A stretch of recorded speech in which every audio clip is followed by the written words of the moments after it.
米粉の肉まんとかあんまんです。で、豆腐を入れていて、この生地自体はだいぶ前、もう2年弱ぐらい前に作った米粉と豆腐のパンの生地をそのまま肉まんとかにしてみました。簡単なパンとかね、レンチンとか焼くとかっていうのをやった時に、中に具材を入れて食べてますとか挟んでますとかっていう声をよく聞いてたので、今回はそのまま肉まんみたいにしちゃおうかなということで包んで蒸しました。本当はね、上もうちょっとねじるみたいなのとかもやりたかったんですけど、なかなか難しい、そんな余裕なかったんで、全部あんまんみたいなスタイルです。出来たては表面ちょっとベタっとしてるんですけど、この蒸気を飛ばすことによってその感じなくなっていきますね。かなりうまい、相当いい。ごまあんまん、生地がもちもちで、米粉なんで合わないわけないね。で、一応何も入れずに蒸してみましたが、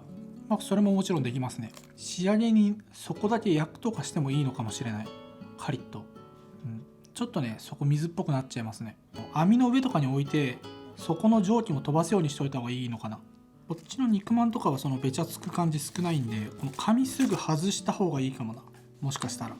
種の量に関してはこれかなりギリギリまで詰めたものなんですが、ちょっと余裕あるよね。この辺を削ってもうちょっと補修すればもうちょい余裕あったかな。で、今回ひき肉 150g で作る種3つ分にすると、この生地の分量だとめっ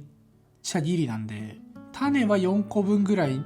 あるかなっていう感じ。生地は一応3個にしてますけど、そこは包むものの量とか1個あたりのサイズ別に変えてもいいと思うんで、一応生地は3個分の種は4個分みたいな感じにはなっちゃってます。包めなくはないけどね。種の量をちょっと減らすとか、生地を前にやった動画のように200、豆腐200の米粉200とかにするといいのかなというふうには思います。で、種自体もかなりシンプル。オイスターソースとかも使わないし、タケノコとか椎茸とかも入れない。ほんとひき肉と玉ねぎだけなんですけど、この種の味付けとかベースの部分に関しては参考にさせてもらったものがあるので、そちらを記載しておきます。で、あんこの方はごまあんまん僕好きなんで、すりごまを入れました。本当は練りごまとかの方がいいんだと思うんですけど、練りごまをこのために買うのはなっていう。黒ごますってもいいし、すりごまあればそれ使ってもいいしっていうので、すりごまを入れてみました。生地自体発酵もいらないし、こねる必要もないし、で、ちぎれちゃっても補修できるし、小麦粉の生地とかとは違ってね、結構適当にちぎって貼っつけてとかやっちゃってもいいし、場合によっては包むのちょっと難しいとかあるかもしれないですけど、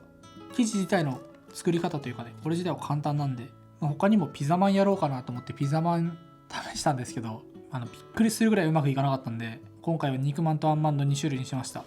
また違った生地、本当はレンジでチンしてできるようなのとかもやりたいなと思ってたんで、もしかしたらまたやるかもしれません。配合を変えたものでね、また美味しそうなのできたらやりたいなと思います。そんな感じで肉まんとあんまんでした。米粉の豆腐のでは。